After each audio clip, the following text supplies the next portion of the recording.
Harriet the Spy.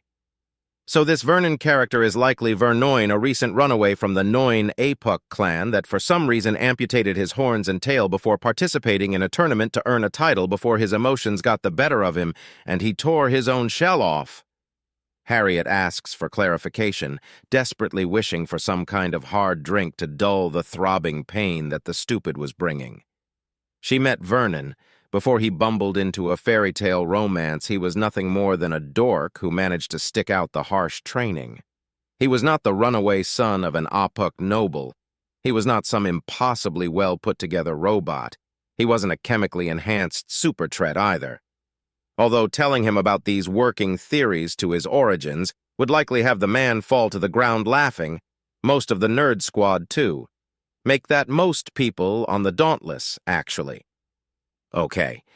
Assuming he is an Apuk with amputated parts, where did the Shay name come from, and why does his apparent first time out in the galaxy at large on the record has him being seduced by then marrying an Apuk battle princess?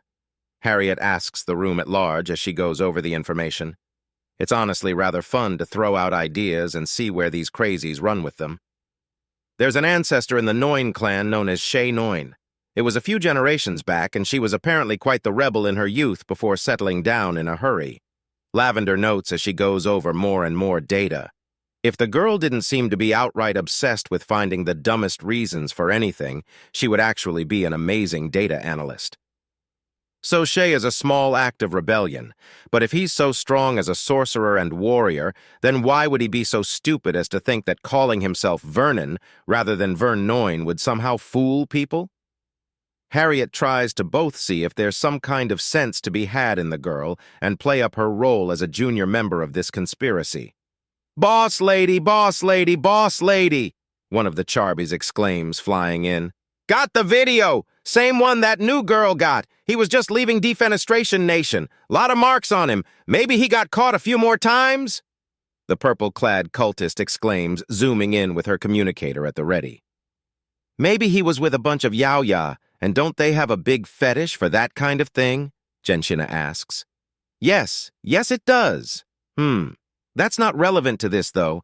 Our interest in him is about tracing movements and finding the weakness in the bots, Lavender remarks before thinking. We need more information. We're working half-blind here, and we don't have all the pieces. She says a hoof to her muzzle. Harriet looks past her to the massive wall filled with news reports and with enough purple yarn to weave a rug connecting them all together. It seems like the actual problem is that there's too much information, and the sheer amount of irrelevant garbage is getting in the way of the actual going-ons. A pity you can't seduce robots, otherwise we could get information that way, Harriet remarks, if only to get Lavender out of her current little pattern of, "we need more information," and the increasingly long list of things she needs it on. Robotics makes sense, as does biology and perhaps Axiom U's but floral arrangements across Serbo. Why? Of course, there has to be some kind of AI loop to exploit. If these things are low-grade brain scans of one person a few thousand times over, then they'll all give out identical reactions to the same situation. No variance that's perfect. Tirita, you have your mission, Lavender exclaims, and Harriet starts blushing heavily at the implications and stutters before she can get anything proper out. Mission! Seduction! Oh no! What did I? Her eyes go wide and there's laughter around the room. No, don't worry. But you should learn to just in case. I'll be the one seducing. It's been some time, but I've been regenerated recently enough. A bit of dye, some lipstick, and a proper outfit, and I'll have one of these bots eating out of my floof, Lavender boasts before patting her fur-covered breasts. But they're robots. How does a robot get seduced? Skipped a bit in your education, Tarita? Lavender asks, and Harriet flinches a little. I wasn't the best student. Robots have 3 grades: false intelligence, simulated intelligence, and artificial intelligence. False is the algorithms in your search engines. They can spot patterns and try to continue them, but that's about it. Simulated intelligence is basically a false intelligence taken to an extreme. It can almost pretend to be a person, but actually isn't. A lot of automated equipment runs off simulated intelligence. Most automated transit and transportation systems are simulated intelligences. Artificial intelligence comes about in one way and one way only: neural uploads. Neural uploads. But in what way? Does each bot have a different instance, or are they all controlled by a big central mind on that ship? Harriet asks, and Lavender goes cross-eyed at the implications. Her mane actually starts to smoke a little as she considers the implications, and then lets out a gigantic "of course," and rushing out. Harriet asks. Just follow her to Rita, Genshina says, and Harriet moves, before finding herself nearly careening into the insane purple unicorn that's wrestling on a thong and a skirt that would be considered small for a belt. Just give me a moment. Ah, there we are, Lavender says cheerfully as she gets the skirt over her massive rear end, so distracted by her plans she failed to notice she could have simply unbuttoned it the entire time. I still don't see how seduction will help. Brain upload or not, a robot is a robot, right? They don't have sexual urges. Oh, you poor, simple child. You really did skip out on that part of engineering, didn't you? I may have reprogrammed things for pop songs a day or 3. Harriet lies, and Lavender giggles at the thought. A fine use of your time. But the long and short of it is that a person's mind is made to take a huge amount of input in from every part of the body. There's a bigger and bigger risk of the mind going insane if there are parts missing, including sexual. She exclaims before forcing on what looks to be a teeny-tiny tank top, even as her hair twists itself into a pair of pigtails and a series of purple and white dyes are applied to it. It's a cheerleader outfit, but her makeup application says goth, as does the stud she's putting through a hole in her tongue. Harriet is learning things about this woman that she never wanted to know. And what will be the excuse you use to be dressed the way you are while right next to one of the robots? Assuming they have the sexual components and can't just turn that part of themselves off. Harriet asks mostly to see if there was a way to stop this before the normal, slack-jawed asshole on the Dauntless saw her in the middle of this porno parody. Laundry day or a bet. Second, I'll have a scanner tucked into my floof, and you'll be nearby with another to get a good look, Lavender says excitingly as she applies a little more mascara to really sell the goth chick cheerleader vibe. This is the... She's not sure how high on the stupid shit rating this is, but it's up there. And if this works too well and he finds it in your floof? Harriet asks, and Lavender laughs even as she clips on some skull-decorated hairbands and a few jangly earrings. Long stockings go over her legs, and the skirt is unfolded to just barely cover the horsewoman's shame. I've studied Talon Streege. Her many adventures in romance and battling pirates have taught me everything I need to know on seducing men and sneaking things away, Lavender explains, and Harriet blinks in confusion before glancing around the room and finding a hard copy of a Talon Streege novel.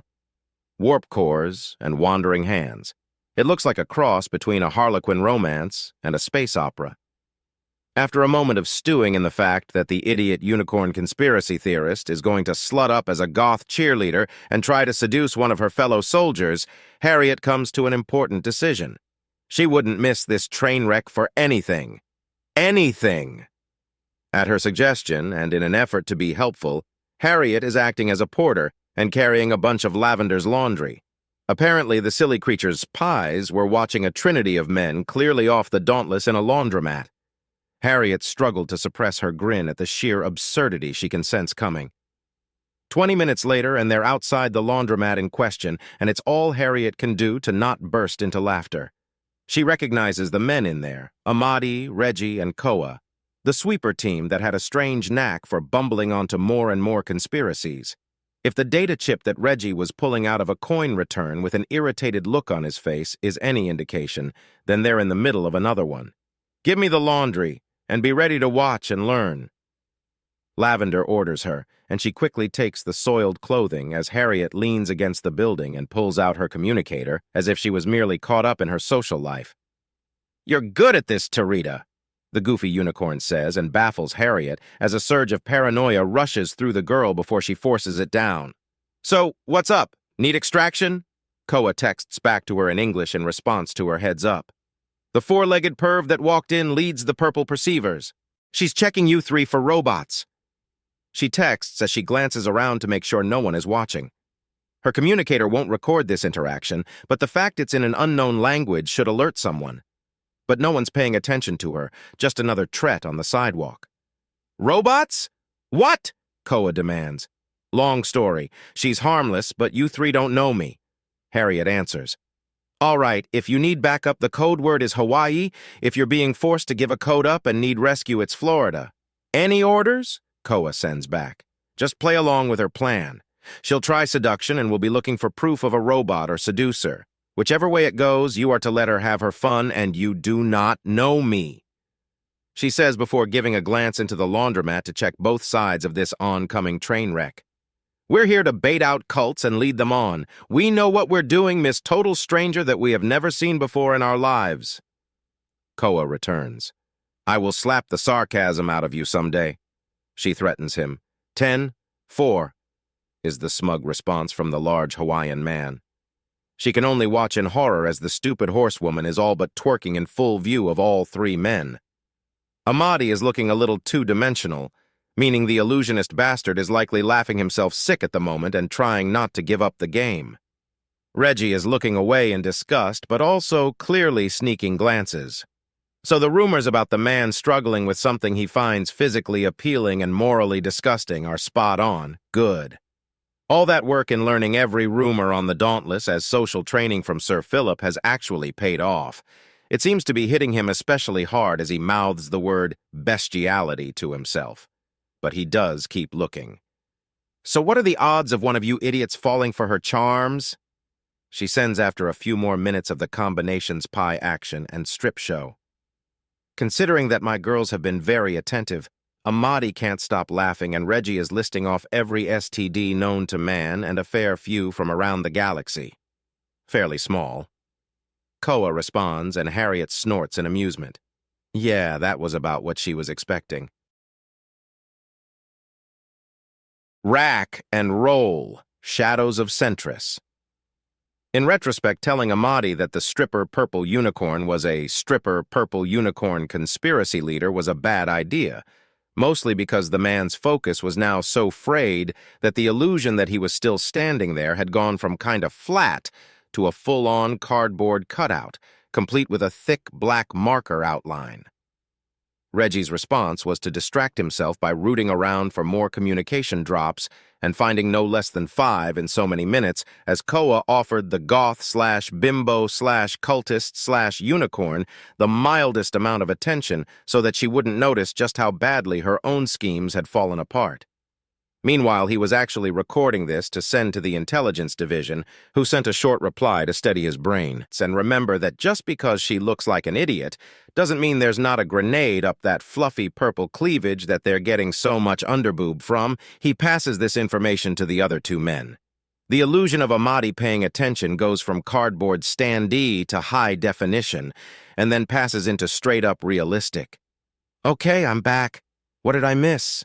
Amadi whispers to him invisibly, and Koa resists the urge to elbow the idiot in the solar plexus for sneaking up on him invisibly. There's a mild sound as the illusionist is typing something out very fast. We're to take this seriously because, idiot or not, it doesn't mean she's not dangerous. There could be a weapon between the purple tits. He hisses out of the corner of his mouth as Lavender puts on a show of patting her laundry down in the machine with her ass sticking out and presented to them. It's a fine ass, but none of the men are fooled. Bait is bait, and this woman couldn't be more obvious if she had dyed "This is bait" into her ass fur for them to read as she shakes herself around. Then there's a text from Harriet stating that armed women are starting to gather in the area. This is followed by Lavender getting one herself. Her behavior changes at once, and she pokes her head to look over the washing machines. Her eyes widen, and all three of them get taken down to the floor at the knees with a burst of kinetic force and held in place. Amadi straight up vanishes as his illusion fades, and he slams a pistol into the side of her head to expose himself with his face contorted in fury. No funny business. What are you planning? He demands the unicorn. What am I planning? What are you planning? Are your dread masters coming to collect you? She demands. Oh fuck, there's a third party. Reggie curses even as Harriet screams for people to take cover, and something crashes through the window. Down! Koa orders the cult leader and throws himself over her. A pulse rips through the air and the axiom scrambles.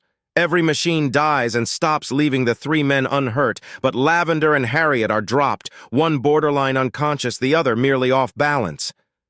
That was null! What? I don't... Lavender mutters even as all three men wrestle with the large weapons suddenly in two small pockets. Dude, two Uzis! What the hell are you doing with two Uzis?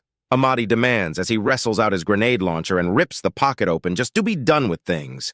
Thank God these didn't go off, he mutters quickly, checking his now exposed collection of grenades.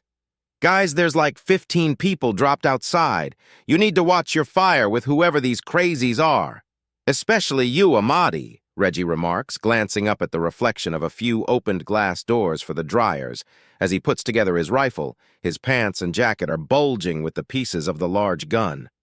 I'm not a retard, Reggie, Amadi answers as he glances up and over the laundry machine and ducks down under a laser blast. There's about 30 of them. The fuck is even going on? Why did we go from laundry to a shootout? Koa demands as he pokes his head around the side and takes a good look. Why are they coming at us in fucking power armor? What? Lavender asks as she starts to regain her senses more and more. But just lifting her eyelids feels immensely difficult. The affect of the null seems to be dissipating, and she's shocked to find the three normal-looking Tret men have turned into ridiculously armed warriors. Null's starting to clear. Need another minute before I can offer more than fire support, Amadi says, peering between the machines. They're mostly packing lasers with a smattering of plasma. I'm seeing something. I don't recognize three of the weapons. Here, let me... Lavender says, forcing herself upright on shaking legs. The null isn't affecting them. Her mind is spinning at the implications as she slumps up against a chunk of metal that was a fully functional washer just a minute or two before. She looks through the gap and groans. One's, it's a ball lightning blaster. We're not safe here. Another, that's a wubber. It unfolds into an instrument that gives out concussive waves of sound. Last one, that's... Oh no, it's an endless barrage. It uses shrinking tech to have thousands upon thousands of rockets that fire off in the hundreds per second. Fuck, Koa hisses. We need to leave. Is there a back way out? Reggie demands, even as he glances between the machines in no small amount of awe. Also, I want those weapons. They are way too cool to leave in the hands of cretins. Well, duh, but let's get to a position that doesn't have us as sitting ducks, Amadi responds. Give me a moment, the axiom is almost settled, he says before there's a slight ripple of blue light around him, and there's a strange sensation that makes Lavender perk up even as her strength returns. Tarita, she's out there and in the line of fire! Lavender half screams. Shit, she's right. We need to evacuate civilians first and then open up on these idiots, Koa remarks, and there are nods. Where the hell are the police? Reggie demands as he looks through the illusion that's transparent on their side, even as Amadi both keeps it running and is checking the back of the shop for a way out. He boots a locked door open and glances through it. Come on, he barks, and Reggie and Koa help Lavender out of the room and they exit through a side door. More illusions, and they slip out to the side and quickly begin to evacuate as many people as possible as Amadi keeps everything distracted and invisible. Fake targets of the three of them trying to peek their heads out in the laundromat gives a display of all the standard weapons present. Then the ball lightning cannon is launched in and everything in there is badly electrocuted. Amadi goes into a borderline trance as he puts on a realistic show of all four of them twitching into uselessness like everyone's been tased. Four of the armored attackers advance in and Amadi adjusts the sight on his launcher and nods to Koa and Reggie even as the two men prepare to attack. Boss lady? What happened? Harriet asks, still deep under cover. You two any good in a fight? Koa asks as Lavender seems to have a slight panic attack. Her eyes are closed, so he offers Harriet a wink. She returns. I can try, thanks for the pistol. Point and click?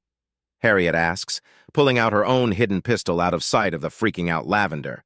With lots of blowback, be careful with it. It's kinetic. You shoot and something is getting hit no matter what. Koa explains as Lavender gapes and looks between him and Harriet. You sure this is... the unicorn asks. I don't think running is the best idea, boss lady, Harriet says. Then she leans in close. Besides, if they're not robots, then we need to see what kind of people these Trets are. They are up to something. But it could go any way imaginable. We need information. She whispers to the cultist whose eyes light up in response. Break! Koa orders, and Amadi lets out a trinity of grenades into the backs of the mechs as they stand at the entrance of the laundromat. Koa lets out a blazing sweep of bullets into the armed and dangerous crazies, even as Reggie takes careful aim and shatters the viewport of one of the remaining mechs. Illusions of them running to the left appear, and all of them break right instead. A concussive blast of sound erupts from the unfolding wubber and slams into the illusions to no effect. Amadi swears at his lack of focus and begins to run back the other way. "Keep the head games going, they're our only shield," Koa orders. "How about an actual shield?" Reggie demands. "There are too many kinds of attacks. 1 or 2 I can stop, but there are at least 5, Amadi retorts. "Go up, you idiots! We'll use the high ground and keep the illusions running at a lower level," Koa says, pumping Axiom into his body and launching upwards. Reggie follows, and Amadi grabs Lavender by one limb as Harriet grabs the other, and they follow. The large overhang above the laundromat is part of a hanging ad, and all the men position themselves along it to get preferable firing positions, even as their illusions on the ground multiply to add a metric ton of confusion to the situation. Koa packs away one of his Uzis to increase his accuracy and takes aim at the still-standing terrorists. "On my mark. Ready," Reggie answers as he takes careful aim at the next-to-last remaining mech. "Set," Amadi answers as he reloads his grenade launcher and pours a little something extra into each of the explosives with Axiom. "Mark," Koa orders, and a blistering fast blaze of bullets crash into the unarmored terrorists as the head of one of the last 2 mech-piloting terrorists straight up detonates.